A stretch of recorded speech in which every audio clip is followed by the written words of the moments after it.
किसी भी फॉर्म को क्लोज करना है, जो मैंने एक क्लोज की कोडिंग लिखी हुई है, तो अगर किसी भी करंट फॉर्म को क्लोज करना है तो हम यहाँ लगाएंगे दिस डॉट डिस्पोज। इससे क्या होगा, वो करंट फॉर्म मेरा क्या हो जाएगा, क्लोज हो जाएगा। याद रखिएगा, किसी भी करंट फॉर्म को, एप्लीकेशन को नहीं, किसी भी करंट फॉर्म को क्लोज करना है तो हम क्या लगाएंगे, दिस डॉट डिस्पोज।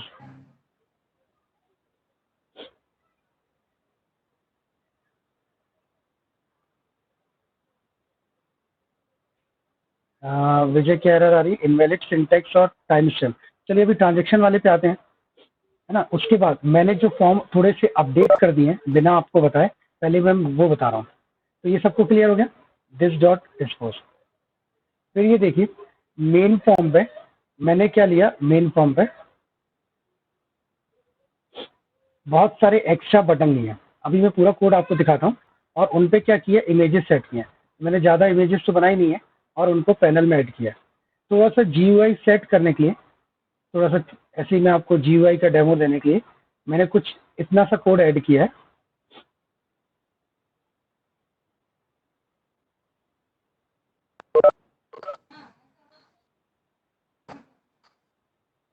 एक्चुअली मैं ये चाहता था कि जो ऑप्शंस यहाँ पे है, मेन्यू में है, जो ऑप्शन मेन्यू में है, वो सारे ऑप्शंस यहाँ आ जाए। तो मैंने अभी सिर्फ 2 ही बटन बनाए थे, न्यू और सर्च का। बाकी के बटन की इमेजेस मुझे क्या करनी होंगी, क्रिएट करनी होंगी। तो यूजर को ये जरूरी नहीं है कि वो मास्टर में जाए और न्यू रजिस्ट्रेशन पे क्लिक करे। वो डायरेक्टली ये जो टैब है, इस न्यू पे क्लिक करेगा तो भी वो आ जाएगा। और इस कैंसिल पे मैंने दिस डॉट डिस्पोज लिखा हुआ है, जिससे मेरा करंट फॉर्म क्लोज हो जाता है। तो आपको सबको दिख रहा है कि ये मैंने पूरा फॉर्म का लेआउट, बॉर्डर लेआउट लिया है, इसको डाला है नॉर्थ में, और इस पूरे को डाला है सेंटर में। अगर आपको लेआउट वाली क्लास याद है तो इस पूरे को डाला है सेंटर में, और सेंटर पैनल में उसका लेआउट कैसा कर दिया, ग्रिड लेआउट 3x3 का। ये मेरे बटन है जिन पे मैंने क्या सेट की हुई है, इमेजेस सेट की हुई। तो पहले तो आपको जितने ऑप्शंस हैं, जितने ऑप्शंस हैं उन सबकी आपको क्या बनानी होगी, इमेजेस बनानी होगी। ये इमेजेस आप फोटोशॉप वगैरह में बना सकते हैं, नेट से भी डाउनलोड कर सकते हैं। तो मैं पहले ये दिखा देता हूँ कि मैंने इसमें क्या चेंजेस किया और कैसे चेंजेस किया। तो न्यू पे यहीं की यहीं वो डायरेक्टली न्यू आ जाए, सर्च आ जाए, ट्रांजेक्शन आ जाए, रिपोर्ट आ जाए। तो यूजर को मेन्यू पे जाने की जरूरत नहीं है, वो डायरेक्टली इस पे क्या कर सकता है, क्लिक। एक बार पहले रजिस्ट्रेशन। और एक फॉर्म मैंने चेंज किया है, वो वाला है मेरा सर्च वाला। सर्च में उस दिन जो था, है सब कुछ वही कोड। उस दिन जो था उसमें टाइटल नहीं आ रहे थे। किसमें टाइटल नहीं आ रहे थे आपको याद होगा, टेबल में। तो मैंने टेबल में क्या लेके आया हूँ, कॉलम के हेडिंग लेके आया हूँ। ये कॉलम के हेडिंग के साथ अब क्या आएगा, मेरा रिकॉर्ड आएगा।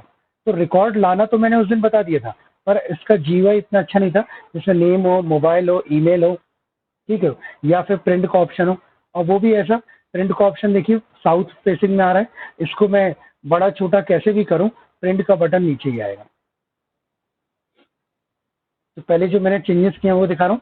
फर्स्ट बता रहा हूँ मेन फॉर्म का, तो ध्यान से देखिएगा मैंने क्या क्या किया है मेन फॉर्म के लिए। आपके पास मेन फॉर्म में सिर्फ P1 पैनल था। मैंने, अच्छा, एक एरिया दूसरे एरिया से डिस्टिंग्विश, एक एरिया दूसरे एरिया से डिस्टिंग्विश किसके बेस पे करता है, पैनल के बेस पे करता है। तो ये मेरा क्या हो गया, एक मैंने पैनल लिया सेंटर पैनल, और एक मैंने लिया north panel. North panel north में है, जिसमें ब्लड डोनर लिखा हुआ है, और सेंटर पैनल सेंटर में है, जो सेंटर में होने के बाद उसके अंदर का लेआउट ग्रिड है, और ग्रिड में 3x3 के ये बटन है। तो ये 2 लाइन मैंने ऐड की है किस वाले में, मेन फॉर्म में। थोड़ा सा GUI को चेंज, कोई जरूरी नहीं, आप फोटो दूसरी भी लगा सकते हैं। तो ये मैंने लिया, है ना। ये आपको फाइल में आज शेयर भी कर दूंगा, तो आप देख भी सकते हो कि मैंने क्या किया। तो पैनल तो पहले से था, नहीं था तो ये पैनल भी लिया है। बाकी यहाँ कोई चेंजेस नहीं किए, जो आप स्क्रीन पे देख रहे हो उसमें कोई भी चेंजेस नहीं है। अब जो चेंजेस हैं वो यहाँ से। तो मैंने सेंट्रल पैनल का न्यू लगाया, P1 का न्यू लगाया, नॉर्थ पैनल का न्यू लगाया। न्यू आप सबको पता है। शिवानी, आप कुछ बोलना चाहते हो क्या? स्पीकिंग शिवानी आ रहा है, इसलिए मुझे ऐसा लगा।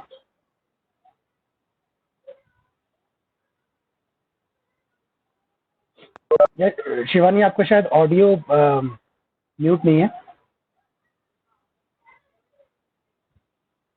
ना। अभी जिनको भी पूछना है वो चैट में पूछ सकते हैं या वॉइस से भी चलेगा, मैं आपको बता दूंगा। तो देखिए तीनों पैनल का मैंने मेमोरी एलोकेशन किया। अगर आपको वो कन्वर्टर वाला क्विज वाला प्रोग्राम आपने किया था तो ये चीज़ बहुत ईजी लगने वाली है। पूरे पैनल का लेआउट मैंने क्या किया, बॉर्डर लेआउट किया। मतलब पूरी स्क्रीन किसमें हो गई, बॉर्डर। बॉर्डर का मतलब क्या होता है, north south west east centre. Label तो लिया, ये लेबल तो वही वाला है जो पहले से था। नॉर्थ पैनल में जो मेरा नॉर्थ पैनल है उसको मैंने क्या किया, उसमें क्या किया, लेबल को ऐड किया। लेबल मतलब कहाँ, ब्लड डोनर। और इस नॉर्थ पैनल को कहाँ पे रखा है, पेज के स्टार्ट पे। पेज के स्टार्ट का मतलब होता है जैसे ही मेरा फ्रेम स्टार्ट होगा, जैसे ही मेरा फ्रेम स्टार्ट होगा तो सबसे पहले मुझे क्या दिखेगा, नॉर्थ पैनल। और नॉर्थ पैनल के अंदर क्या, लेबल। तो आप देखिए ऐसा हो रहा है क्या, मेन्यू को छोड़ दीजिए, ये देखिए पेज जैसे ही स्टार्ट हो रहा है, ठीक है। और आपको पता है पैनल का लेआउट फ्लो लेआउट होता है और वो बाय डिफॉल्ट अलाइनमेंट सेंटर होता है। तो अलाइनमेंट बाय डिफॉल्ट सेंटर होता है, तो आपको सेंटर करने की रिक्वायरमेंट ही नहीं है। ये मेरा कहाँ पे आ रहा है, पेज स्टार्ट में, कितना, यहाँ तक के कोड में। फिर मैंने क्या लिया, जो मेरा सेंटर पैनल था, जो मेन पैनल के सेंटर में ही है, जो मेन पैनल के सेंटर में ही, उसका लेआउट क्या लिया, 3x3। तो आपको पता है 3 रो 3 कॉलम बन के आएंगे। और ऊपर मैंने बटन डिक्लेयर किए हैं 9। ये B1 B2 B3 B4। मैं ऐसे बटन ना भी बनाता, एरे ले लेता जैसे कन्वर्टर वाले प्रोग्राम में लिया था, तो कोड बहुत कम हो सकता था। आप चाहे तो कुछ लोग इसमें ले सकते हैं। तो ये मैंने क्या लिया, B1 B2 B3 बटन लिए। उन बटन पे ये फोटो सेट किए। आप अपनी फोटो सेट कर सकते हो, ये मैं क्योंकि अभी कर रहा था। और ये सारे बटन मैंने सेंटर पैनल में ऐड करा दिए। और ये मेरा कहाँ ऐड हो गया, मेन पैनल में। इतना मैंने कोड में चेंजेस किया। हाँ, अब B1 है, B1 रजिस्ट्रेशन वाला है, न्यू वाला है। तो B1 पे मैंने क्या लगाया, लिस्नर। अभी आपके समझने के लिए मैंने सिर्फ B1 पे लिस्नर लगाया, बाकी सब पे लिस्नर नहीं लगाया। तो B1 पे लिस्नर लगाया और B1 पे क्या लगाया, REG क्लिक। तो कहाँ जाएगा, रजिस्ट्रेशन फॉर्म में। कोड तो आपको पता है कि रजिस्ट्रेशन फॉर्म में कैसे जाएंगे, एक बार आप देख लीजिए, ठीक है। यहाँ से अगर किसी को कोई डाउट है, कुछ है, तो वो मुझसे पूछ सकता है।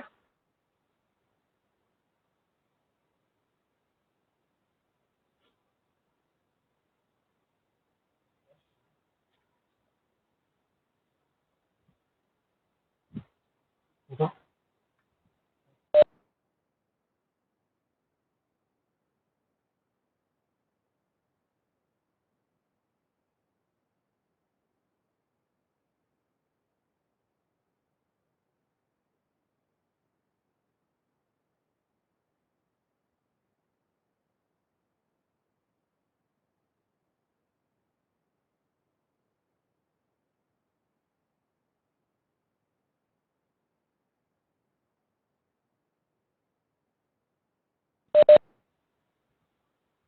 तो किसी के कोई डाउट है तो वो देख सकता है।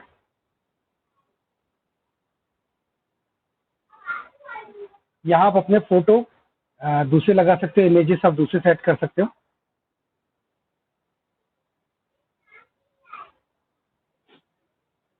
और पैनल में ऐड किया है।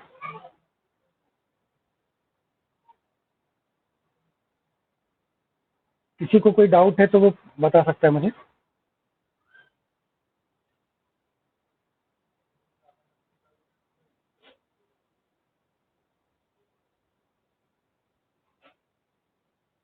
ये पर्टिकुलर फाइल मैं अभी शेयर कर दूंगा आपको, तो आप वो भी देखिएगा। इमेज आइकन का शेप चेंज नहीं हो सकता विजय, है ना। एक्चुअली ऐसा है, अगर मैं इमेज को लेवल पे दिखाऊंगा, लेवल पे, तो इमेज जैसी होगी वो वैसे ही दिखेगी, है ना। बहुत ध्यान से सुनिएगा, इमेज जैसी है वो वैसी ही दिखेगी। अगर इमेज को दिखा रहा हूँ मतलब राउंडेड है, जैसा भी है। पर अभी इमेज को मैं कैसा दिखा रहा हूँ, बटन पे दिखा रहा हूँ। बटन कैसा होता है, रेक्टेंगुलर। उसके लिए अभी मतलब मैं एक आपको टॉपिक बता दूंगा अभी हमारे प्रोजेक्ट के बाद। एक टॉपिक होता है जावा में, जावा बीन्स, है ना। टॉपिक होता है जावा में, जावा बीन्स। जिसमें आप अपने पुराने किसी कंट्रोल को as per your requirement customise कर सकते हैं। मेरा मतलब ये है कि आपने बोला कि बटन के ऊपर इमेज आएगी तो सिर्फ इमेज दिखनी चाहिए, बटन के चारों तरफ के कॉर्नर्स नहीं दिखने चाहिए। अभी बटन ये दिख रहा है, ये चारों तरफ से बटन मुझे शो हो रहा है, तो उस वक्त मैं चाहूंगा कि सिर्फ न्यू बस दिखे, तो मुझे जावा बीन्स का यूज करना होगा। वो आगे का मेरा एक टॉपिक है, उसमें मैं किसी भी कंट्रोल को आप अपनी रिक्वायरमेंट के हिसाब से रीडिजाइन कर सकते हैं। बहुत अच्छी चीज होती है जावा में कि आपको बटन ऐसा नहीं चाहिए, राउंडेड में चाहिए, तो आप अपने अकॉर्डिंग उसको चेंज कर सकते हैं, शेप पूरा चेंज हो जाएगा, है ना। उसमें पब्लिक वाइड पेंट लगेगा, बहुत ईजी है वो भी, पर अभी नहीं बता रहा हूँ।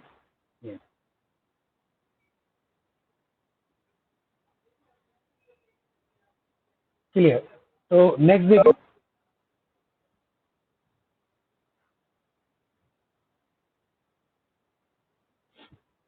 नेक्स्ट जो है हमारा वो है रजिस्ट्रेशन। रजिस्ट्रेशन बता दिया था मैंने, सर्च वाला, है ना। अब सर्च वाले में भी मैंने काफी कुछ चेंजेस किया है, उसको देखिए।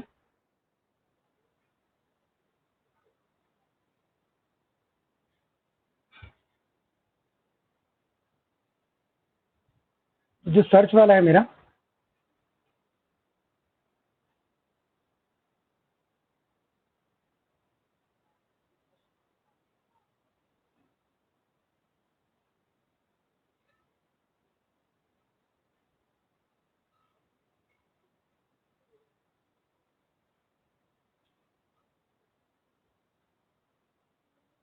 मैं आपको ये फाइल शेयर कर देता हूँ पहले एक मिनट।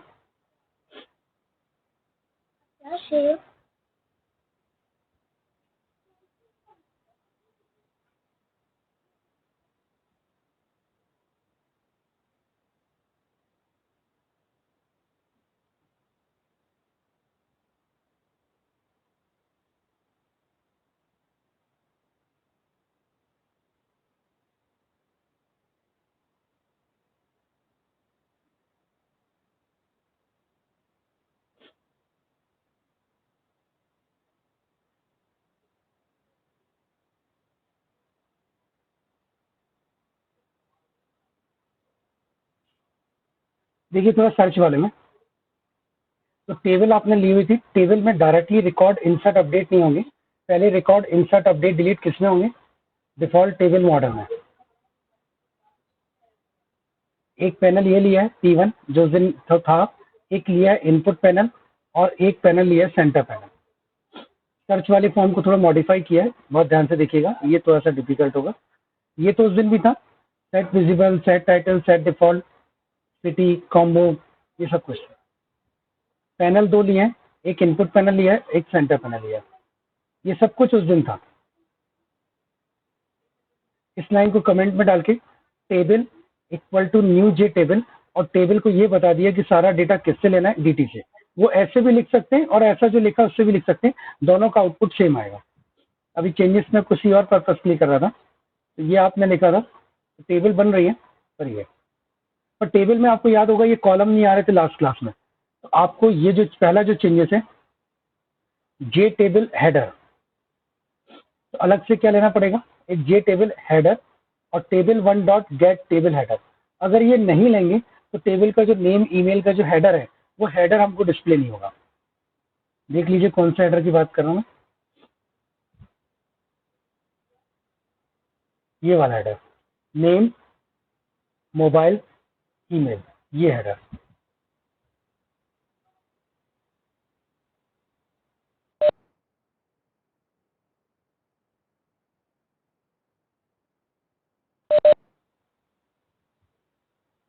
उसके बाद ये मैंने टेबल का हेडर ले लिया, पूरे पैनल का लेआउट क्या कर लिया, बॉर्डर लेआउट, और L1 city, L2 blood group और ब्लड, ये तीनों को मिलाकर, इस सबको मिलाकर इनपुट पैनल लिया, और इनपुट पैनल मेन पैनल के कहाँ पे आ गया, नॉर्थ में। इसका मतलब ये कॉम्बो बॉक्स, लेबल वगैरह सब कुछ कहाँ पे आएंगे, टॉप पे। फिर एक बटन लिया, बटन का नाम क्या दिया, प्रिंट, कि अगर ये जो रिपोर्ट आ रही है अगर किसी को प्रिंट करना है, तो मैंने एक बटन क्या लिया, प्रिंट, क्योंकि सर्च की रिपोर्ट आई और हम यूजर ने बोला कि ये रिपोर्ट को प्रिंट आउट निकालना है, किसी को मेल करना है, पीडीएफ में चाहिए, तो मैंने क्या लिया, प्रिंट।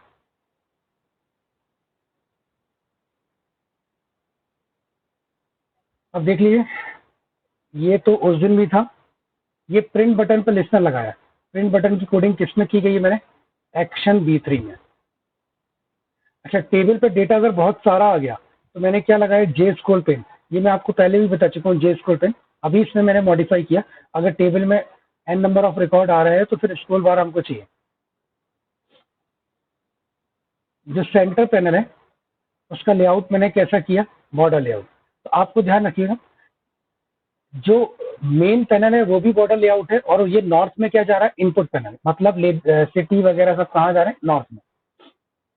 फिर टेबल का हेडर मैंने नॉर्थ में रखा है, और टेबल का जो डेटा है या टेबल में जो दिखेगा वो कहाँ रखा है? सेंटर में। आपको हेडर को अलग से ऐड कराना होगा। उस दिन जो हम मिस्टेक कर रहे थे, हम सिर्फ टेबल को ऐड करा रहे थे, हम हेडर को ऐड नहीं करा रहे थे। तो सेंटर पैनल में मैंने हेडर को भी ऐड कराया, और सेंटर पैनल में स्क्रॉल पेन मतलब टेबल को भी ऐड कराया। फिर ये दोनों सब मिलके कहाँ पे आ गए? मेरे सेंटर पैनल में। और बटन जो मेरा प्रिंट का है वो कहाँ पे आ गया? साउथ में, मतलब नीचे आ गया। ये तो बॉर्डर सेट की हुई है। इससे मेरा आउटपुट देखिए कैसा आएगा।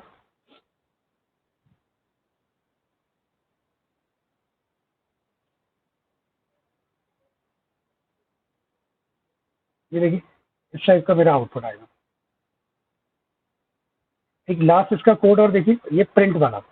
जब मैं प्रिंट पर क्लिक करता हूँ तो ये प्रिंट का ऑप्शन आता है। ठीक है। और अगर मैं इस प्रिंट में माइक्रोसॉफ्ट प्रिंट टू PDF ले लेता हूँ, तो ये जो भी मेरा रिजल्ट आया है इसमें टेबल में, मैंने प्रिंट पर क्लिक किया,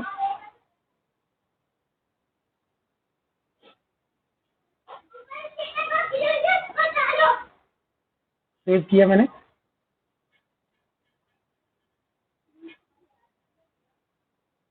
और देखिए क्या आ रहा है? List of donor.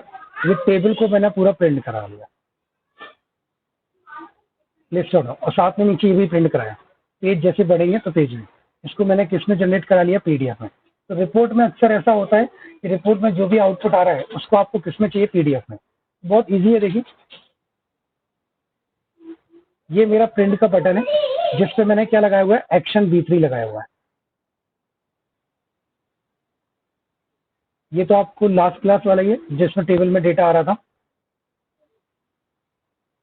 Action B2, अगर ये फॉर्म क्लोज करना हो तो,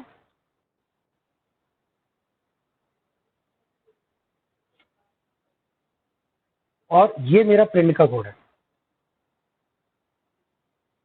तो सीधे सीधे टेबल में एक फंक्शन होता है प्रिंट। टेबल में एक फंक्शन होता है प्रिंट। उसको बताना होता है कि टेबल का क्या क्या पार्ट प्रिंट करना है। तो मैंने बोला टेबल का हेडर भी प्रिंट करना है, टेबल का फुटर है तो वो भी प्रिंट करना है, और टेबल की जितनी विड्थ है वो पेज की विड्थ हो जाएगी। टेबल की जितनी विड्थ है वो किसकी हो जाएगी? हमारी पेज की। अगर आपको लगता है तो इससे इतना तो सिर्फ टेबल प्रिंट करेगा, आपको लगता है कि नहीं टेबल की हेडिंग भी आना था, तो हेडिंग प्रिंट करने के लिए हमने क्या लिया? Message format. ये मेरा हेडिंग प्रिंट करने के लिए हेडर फॉर्मेट, और ये मेरा है फुटर फॉर्मेट जिसमें पेज 1 2 3, ये जीरो ही रहेगा हमेशा, ऑटोमेटिकली ये 1 2 3 4 5 होता रहेगा। तो फुटर में क्या आएगा? Page number. हेडर में क्या आएगा? List of donor. और जितनी पेज की वीडियो, इतने से सिर्फ मेरा क्या हो जाएगा? वो प्रिंट हो जाएगा। अगर प्रिंटर होगा तो प्रिंट में, और अगर आप उसमें प्रिंट टू PDF ले लेंगे तो PDF में जनरेट हो जाएगा। इसके लिए मैसेज फॉर्मेट के लिए आपको एक पैकेज भी इंपोर्ट कराना होगा। देखिए, java.text.message फॉर्मेट। मैं चाहूंगा कि पहले आप लोग एक बार इसका स्क्रीनशॉट ले लें, जो भी लोग इसमें काम कर रहे हैं सभी लोग सर्च का और मेन फॉर्म का एक बार स्क्रीनशॉट ले लें।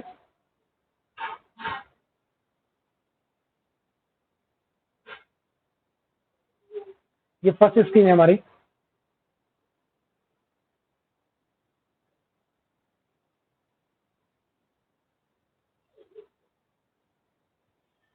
ये सेकंड स्क्रीन है। काफी कम चेंजेस करने पड़ेंगे वैसे आपको।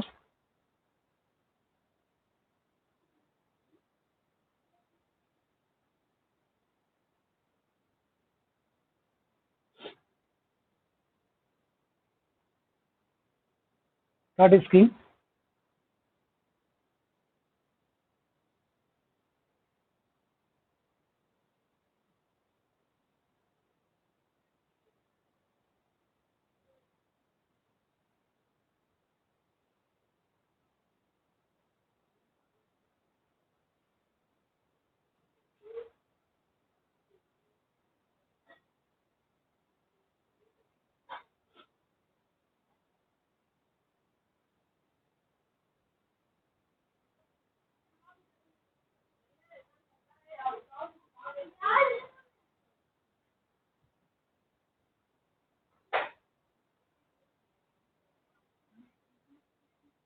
हो सकता है कुछ लोगों को टफ लग रहा हो, लेकिन प्रोजेक्ट में इतनी मेहनत होती है कि प्रिंट टू पीडीएफ ये सारे ऑप्शंस आपको क्लाइंट को प्रोवाइड करने होंगे।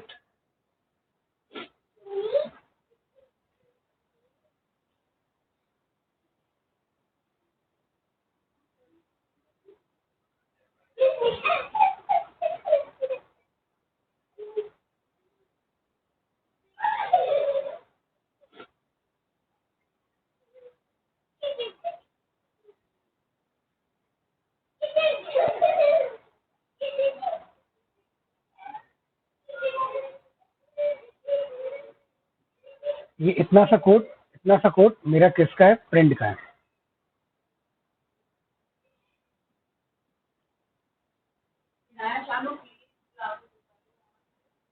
अगर मेन फॉर्म के भी आपको लेना है, जिसमें ये आइकन के साथ किया, ये जो मैंने चेंजेस किए, तो मेन फॉर्म का भी एक बार आप पूरा लीजिए। हालांकि ज़्यादा चेंजेस नहीं है मेन फॉर्म में भी।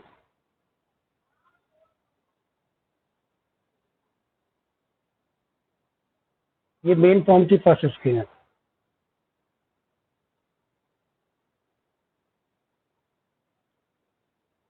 इसमें वैसे चेंजेस तो इतने ही है।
इमेज आइकन फोटो को शो करने के लिए।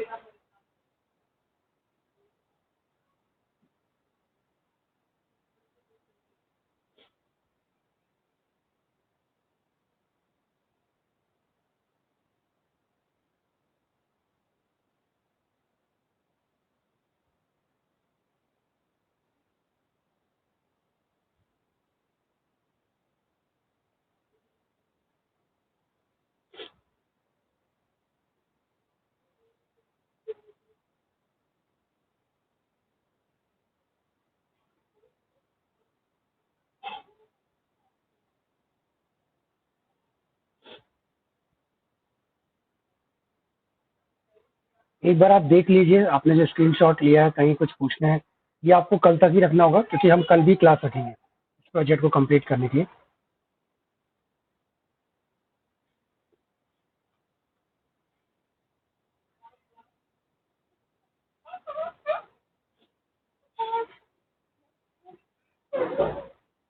देखिए, ट्रांजेक्शन वाले पे आ रहे हैं। अगर इसमें किसी को कोई डाउट है तो देखिए, ट्रांजेक्शन में क्या बनाएगा,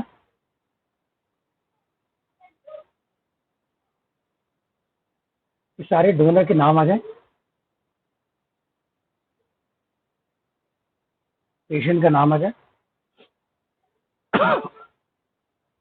जब भी आप डेट देंगे तो कोशिश करिए या तो उसका जो फॉर्मेट है उसी फॉर्मेट में रहे, है ना। अगर मैंने ऐसा लिखा,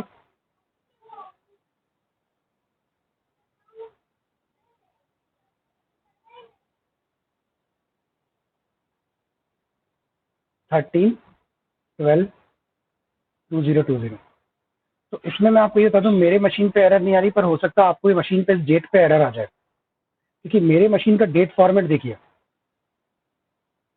मेरे मशीन का डेट फॉर्मेट ही क्या है, D M M Y Y. तो आप, और मैंने दिया भी किसमें, D M M Y Y में, तो ये हो सकता है कि एरर ना दे। और हो सकता है कि आपकी मशीन में यहाँ पे टास्क बार में Y Y M M D D चल रहा है, तो फिर आप कोशिश करिए Y Y M M D D में देंगे। अदरवाइज वो आपको क्या दे सकता है, एरर दे सकता है। जो भी रिकॉर्ड सेव होगा, अगर इसके कैंसिल पे कोड लिखना है तो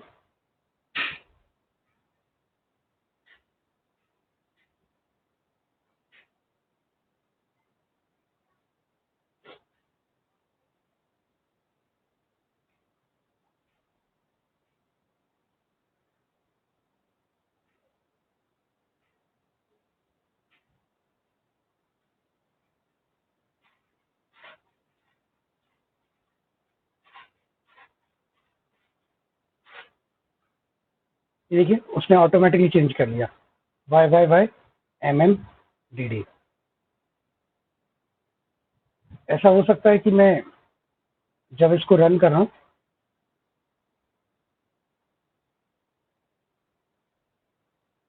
और मैंने दिया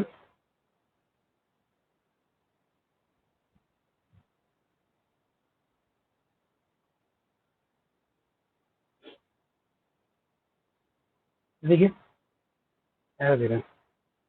एरर इसलिए दे रहा है क्योंकि 13 वो मंथ ले रहा है, तो उसको वो क्या नहीं कर पा रहा है, कन्वर्ट नहीं कर पा रहा है। तो आप ध्यान रखिएगा आपकी मशीन का कैसा फॉर्मेट है उसके हिसाब से। और इसके अलावा कोई डाउट है किसी के तो पहले चैट विंडो में वो बात कर लें।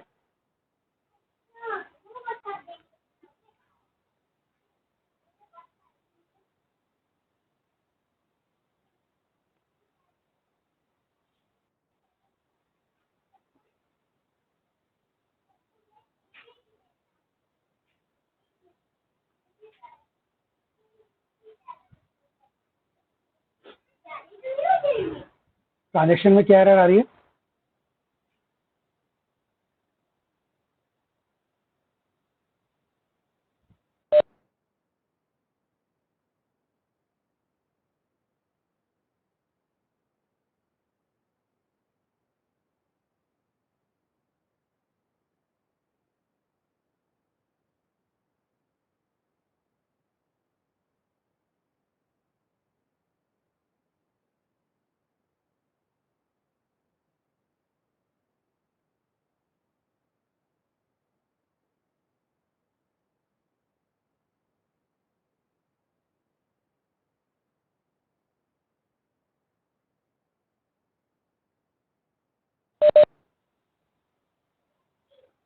देखो मैं रजिस्ट्रेशन पे क्लिक करने पे नल पॉइंटर एक्सेप्शन तभी आता है जैसे मैंने किसी ऑब्जेक्ट का डिक्लेयर किया है और उसका न्यू लगाना भूल गया।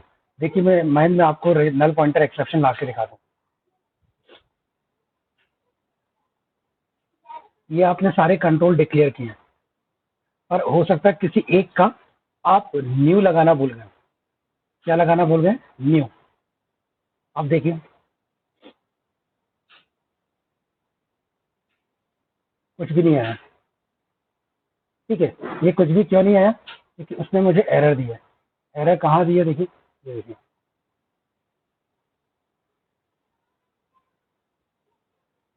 क्या एरर दिया? Null pointer exception. तो नल पॉइंटर एक्सेप्शन सिर्फ कब आएगा? जब ऑब्जेक्ट तो डिक्लेयर है पर मेमोरी में उसका कोई रेफरेंस नहीं है, मेमोरी में उस ऑब्जेक्ट का कोई एड्रेस नहीं है। तो बिना एड्रेस के वो आपको क्या दे देगा? एरर दे देगा। तो आप मैन सारे कंट्रोल्स को देख लीजिए किसका आप न्यू लगाना भूल गए। अच्छा कई बार ऐसा होता है स्टूडेंट कॉपी पेस्ट करता है तो ये भी L4 है ये भी L4 है पर L5 डिक्लेयर तो है पर उसका न्यू लगाना भूल गए। विजय आपका है इनवैलिड इनपुट सिंटेक्स। तो मैंने अभी आपसे कहा एक बार तो आप क्या चेक करिएगा आपकी मशीन का फॉर्मेट कैसा है। मैंने अपने मशीन का जो फॉर्मेट है, हाँ, वो क्या रखा है देखिए, DD MM YY। तो आप एक बार ये चेक कर लीजिएगा। और अगर तब भी नहीं होता है, हाँ ये ध्यान रखिएगा जो क्वेरी है सिर्फ न्यूमेरिक वैल्यू को छोड़कर बाकी सब सिंगल कोट्स में आ रहे हैं।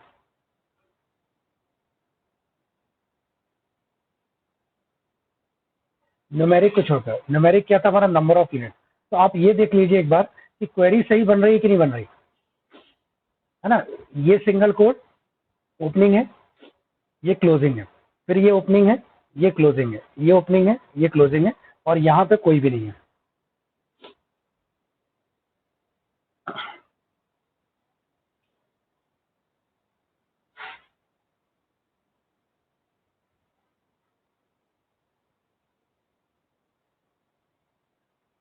हाँ संदेश, टेबल में डेटा ऐड करने के लिए डिफॉल्ट टेबल मॉडल जरूरी है। दो ऑप्शन है एक्चुअली होते हैं, या तो टेबल में हमारा डेटा पहले से फिक्स हो, जैसे लेवल में क्या दिखाना है।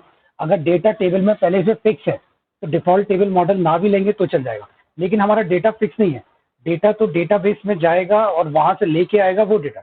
अगर रन टाइम पे डेटा मैनिपुलेट करना है, इंसर्ट अपडेट डिलीट करना है, डेटाबेस से आएगा तो आपको डिफ़ॉल्ट टेबल मॉडल लेना ही पड़ेगा।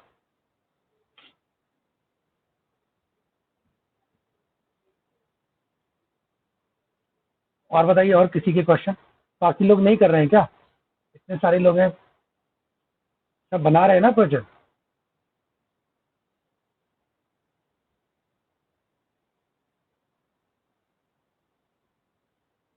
देखिए, सबको बना के एक बार मुझे दिखाना है।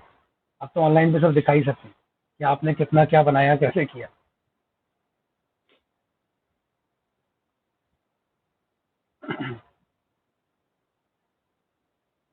मेरे ख्याल से यहाँ तक अभी आप लोग बना नहीं पाए, लेकिन मैं ये चाहूंगा कि आप ना प्रोजेक्ट जैसे जैसे मैं बनाता जा रहा हूँ, आप भी मेरे साथ साथ बनाते जाइएगा। अगर कुछ पीछे छूट गए तो भी आज का समय है, ठीक है। हम कल शाम को फिर एक क्लास रखेंगे, है ना, और कल ये पूरा प्रोजेक्ट कंप्लीट करेंगे। हमारे इस प्रोजेक्ट में अभी मेनली जो बचा है, ये आइकन्स आपको बनाना है। न्यू रजिस्ट्रेशन हो गया है, सर्च है, एग्जिट है, ट्रांजेक्शन में बुकिंग है, यहाँ तक हो गया। सिर्फ क्या बनाना है? Report, list of donor. तो ये डोनर की रिपोर्ट, ये सब कैसा बनेगा? बिल्कुल वैसे ही बनेगा जैसे सर्च का हमारा ये बनता है, ये वाला। और रिपोर्ट में भी क्या आएगा नीचे? हमेशा प्रिंट का ऑप्शन आएगा रिपोर्ट में भी। सिर्फ एक ये छोटा सा ऑप्शन रह गया, लेकिन मैं चाहूंगा कि पहले आप इसको, जो मैंने आज पहले से चेंजेस करके रखे थे, वो एक बार आप कर लीजिए। ये सबको, क्योंकि आज अभी नहीं बता रहा हूँ, ध्यान रखिएगा।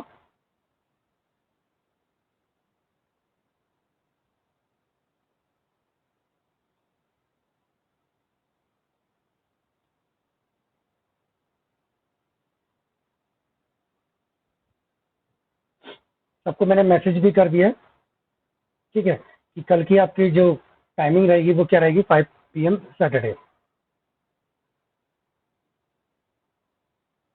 वाह यार, बहुत सारे लोगों ने बना भी लिया। गुड। तो आज का जो अभी बताया है उसको आप अभी अपडेट कर लीजिए, ठीक है। कल 5 o'clock पे स्टार्ट करेंगे और 6 o'clock तक ये प्रोजेक्ट ओवर कर लेंगे। क्लियर? तो इसका वीडियो मैं अपलोड नहीं कर रहा हूँ। हाँ, लास्ट क्लास का वीडियो अभी अपलोडिंग में रह गया, मैंने अभी ध्यान दिया, तो उसको मैं अभी अपलोड कर दे रहा हूँ, जो लास्ट क्लास का वीडियो था। आज इतने ही रखते हैं।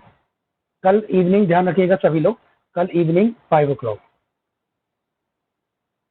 अंकुर, हाँ, रिपोर्ट में डेटाबेस की जो लिस्ट ऑफ डोनर आएंगे वो सारी आपको शो भी करना है जे टेबल के फॉर्म में, और नीचे प्रिंट का एक ऑप्शन देना है जिससे वो प्रिंट हो जाए। प्रिंट ऑप्शन देना जरूरी है, चाहे वो पीडीएफ में प्रिंट हो चाहे प्रिंटर से प्रिंट हो, क्योंकि सॉफ्टवेयर में जो भी डेटा आउटपुट निकलेगा वो उसको हमको प्रिंट करना जरूरी है।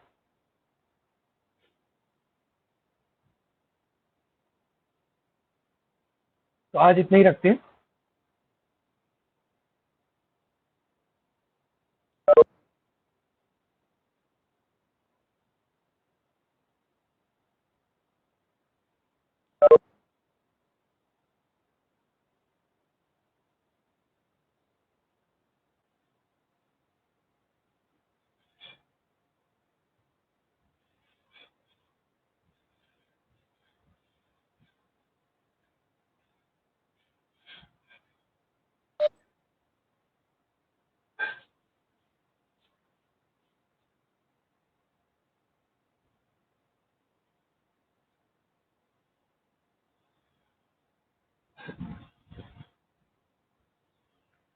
Good evening.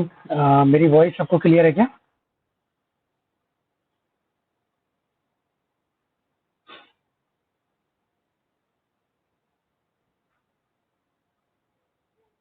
ओके, तो देखिए, लास्ट जो हमने किया था,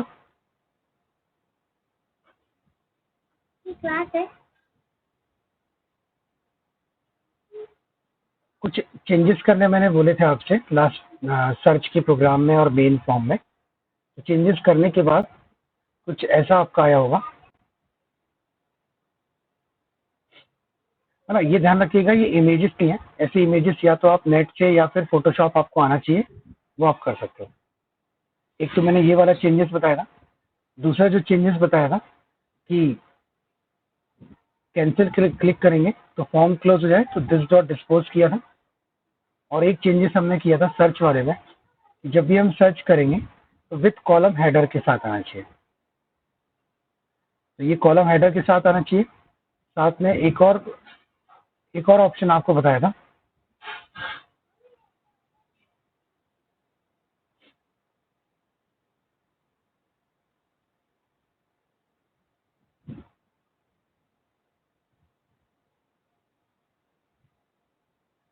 साथ में एक ऑप्शन और बताया था, और वो एक ऑप्शन ये था कि अगर आप प्रिंट पर क्लिक करेंगे, ये ध्यान रखिएगा, ये जो टेबल है इस पे मैंने स्क्रॉल पेन लगाया हुआ है, तभी ये बॉर्डर दिख रही है। तो अगर इससे ज़्यादा रिकॉर्ड होंगे तो ऑटोमेटिकली स्क्रॉल बार आएगा, स्क्रॉल पेन, जे स्क्रॉल पेन। और प्रिंट के डायलॉग से ये जो टेबल है, जो बैकग्राउंड में आपको दिख रही है टेबल, ये टेबल आप प्रिंटर से प्रिंट कर सकते हो या प्रिंट टू पीडीएफ कर सकते हो। तो किसी भी सॉफ्टवेयर में ये जरूरी है कि आउटपुट जो है उसको हम पीडीएफ में प्रिंट कर सकें, जो भी लिस्ट या रिपोर्ट है हमारी। इसके बाद इस प्रोजेक्ट में हमने ट्रांजैक्शन वाला किया था कि किस डेट को किस पेशेंट को नंबर ऑफ यूनिट दी गई है। और अब जो बनाना है लिस्ट ऑफ डोनर और बुकिंग रिपोर्ट का, ये लगभग वैसे ही है जैसा टेबल के फॉर्म में बनता है। तो आज देखिए लिस्ट ऑफ डोनर और बुकिंग रिपोर्ट, एक ये छोटा सा प्रोजेक्ट जिससे आपको ये क्लियर होगा कि कोई डेस्कटॉप एप्लीकेशन हम कंप्लीट कैसे करते हैं। जब यही चीज हम वेब में करेंगे, बहुत जल्दी करने वाले हैं, तो ये सारे ऑप्शन हमारे किस में आ जाएंगे, ये सारे ऑप्शन हमारे किस में आ जाएंगे, वेब में आ जाएंगे, जब हम वेब में करेंगे। लेकिन आपको वे पता होना चाहिए कि जो प्रोजेक्ट बनाते हैं, कोई वेब एप्लीकेशन है, कुछ भी है, तो वो आपको पता होना चाहिए। अभी जो था हमारा कैटेगरी डेस्कटॉप एप्लीकेशन, तो रिपोर्ट वाला जो ऑप्शन था उसके लिए मैंने 2 पेजेस बना लिए थे, 2 फॉर्म बना लिए थे। एक ट्रांजैक्शन रिपोर्ट बनाया था और एक लिस्ट ऑफ डोनर बनाया था। ये लिस्ट ऑफ डोनर है। तो लिस्ट ऑफ डोनर में बहुत सिंपल सा चाहिए कि एक जे टेबल हो विथ कॉलम हेडर हो, और जितने भी मेरा आरएजी टेबल में रजिस्ट्रेशन है,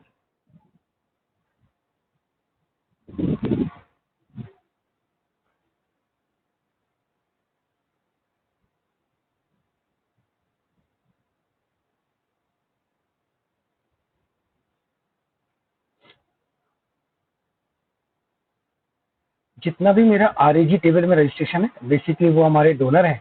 और ये पूरी कंप्लीट रिपोर्ट, ये कंप्लीट रिपोर्ट मेरे पास किसके पास है, लिस्ट ऑफ डोनर में। कंप्लीट रिपोर्ट मेरे पास आ जाए, इसके लिए फिर से आपको क्या क्या चाहिए, तो थोड़ा सा वही कट पेस्ट में कर लेता हूँ, तो आपका इजीली हो जाएगा, थोड़ा जल्दी भी हो जाएगा। तो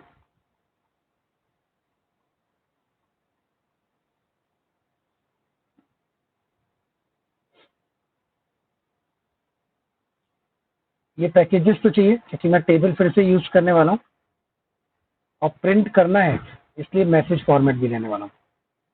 बहुत सिंपल से बना रहा हूँ कि एक टेबल में जितना भी डेटाबेस का डेटा है वो आके प्रिंट हो जाए, जैसा लगभग सर्च वाला फॉर्म था, ऑलमोस्ट वैसा ही, जैसा सर्च वाला फॉर्म था। क्योंकि अभी आपको सीखना है कि कैसे क्या चीज बना रहा है।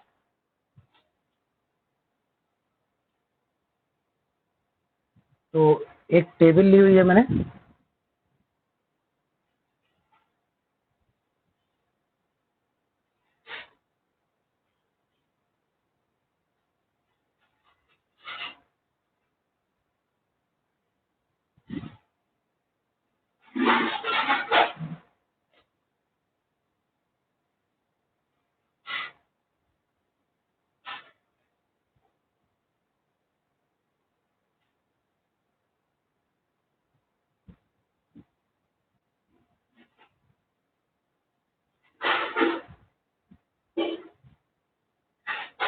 तो मुझे डिफॉल्ट टेबल मॉडल चाहिए, या कॉलम चाहिए।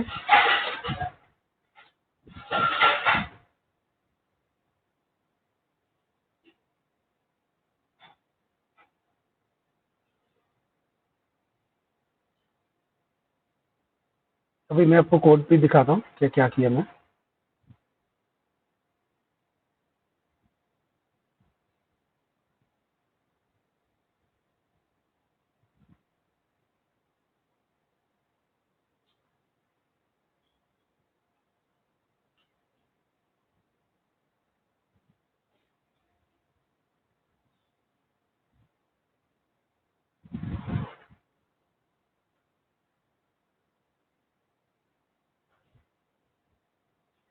तो टेबल है, डिफ़ॉल्ट टेबल मॉडल है और पैनल है, ये सब तो फॉर्मेलिटीज़ है। तो आप पहले ये डिसाइड कर लीजिए कि आपको क्या-क्या दिखाना है, तो नेम दिखाना है, मोबाइल दिखाना है, ईमेल दिखाना है। इसमें आपने ये बोला कि आपको सिटी भी दिखाना है,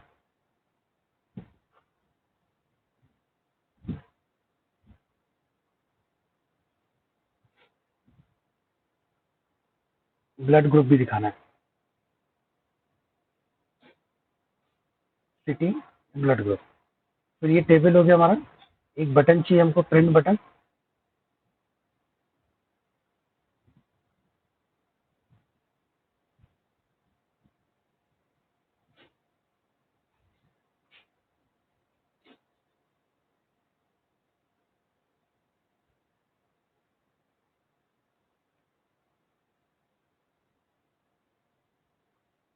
ये 2 बटन नहीं है हमारे।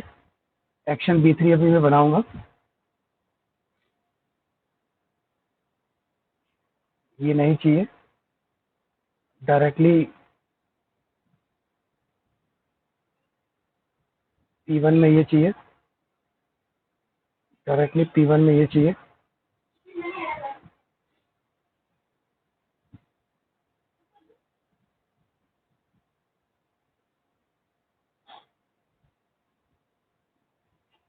और एक एक्शन B3 चाहिए।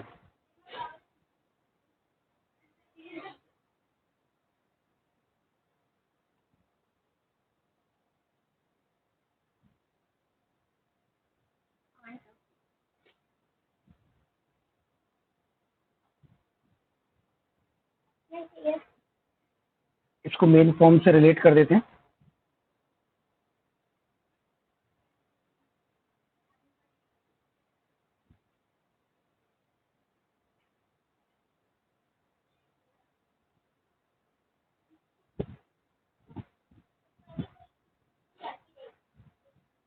कहीं स्पेलिंग मिस्टेक हो गई है तो जैसा लिखा है वैसे ही लिखना होगा।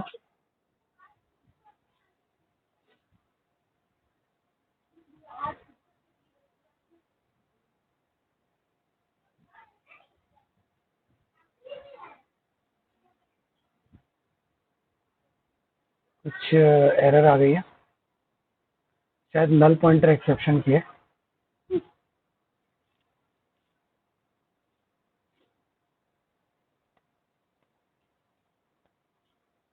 पैनल का मैंने मेमोरी एलोकेशन नहीं किया।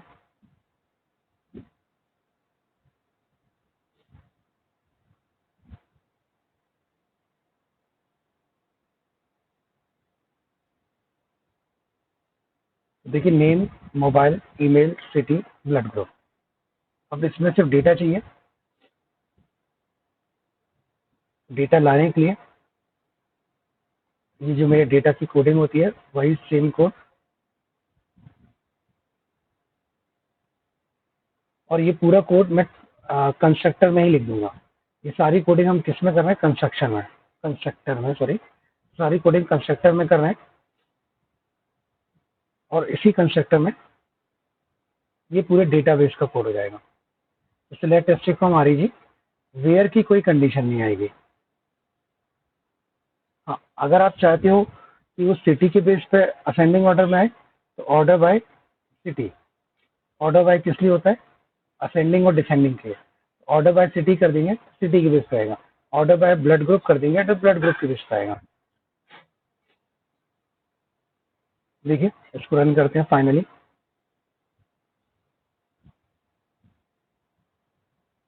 ये देखिए।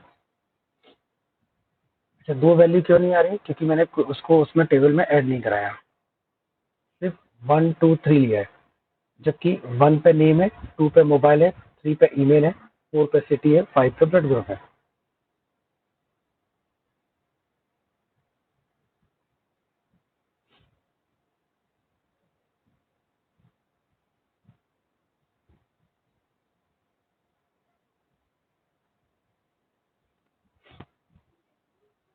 ये देखिए, ये सिटी, ये ब्लड ग्रुप। तो सिटी के बेस पे क्या असेंडिंग ऑर्डर में? अगर कोई बोले कि ब्लड ग्रुप के बेस पे चाहिए तो मुझे सिर्फ इतना ही करना होगा, ऑर्डर बाय बीजे। और अब देखिएगा, ए पॉजिटिव वाले पहले आ रहे हैं, बाद में बी पॉजिटिव वाले आ रहे हैं। और जब आप प्रिंट करेंगे, ये तो आपको ऑप्शन पता है,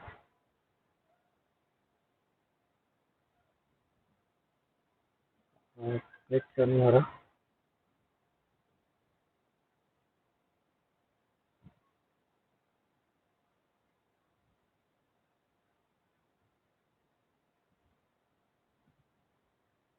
सॉरी, वो मैंने एक्शन लिस्ट में तो लगाया ही नहीं है, ये लगाया तो है।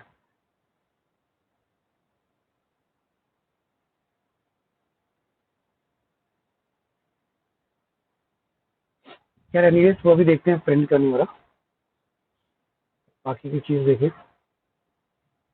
ये लिस्ट ऑफ दोनों में आपको ऐसी रिपोर्ट लेके आनी है। इस पे आगे और भी कोड लिखा जा सकता है कि मैं जिस पर क्लिक करूँ, उस रिमूव का बटन दूँ तो वो रिमूव हो जाए। ऐसा कुछ भी आप चाहेंगे तो वो भी पॉसिबल है, वो सब रिक्वायरमेंट पर डिपेंड करता है।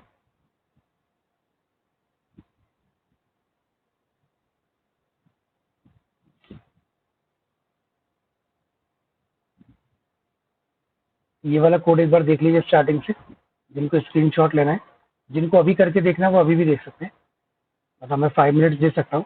जिनको अभी करके देख रहे हैं पहले स्क्रीनशॉट ले लीजिए, और कोई डाउट है, क्वेश्चन है तो पूछ भी सकते हैं। ये हमारी फर्स्ट स्क्रीन है, इसमें ऐसा कुछ भी स्पेशल नहीं है जो मतलब मैं स्पेशल जो मैंने आपको अभी नहीं बताया हो, ये सब चीज़ें आपको पता है। ये फर्स्ट स्क्रीन है।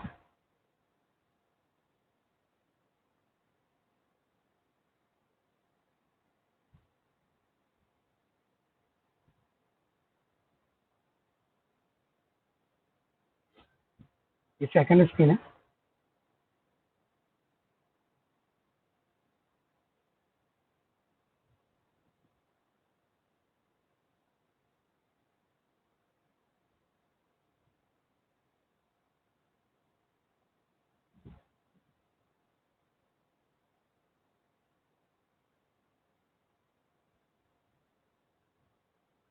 ये थर्ड स्क्रीन है।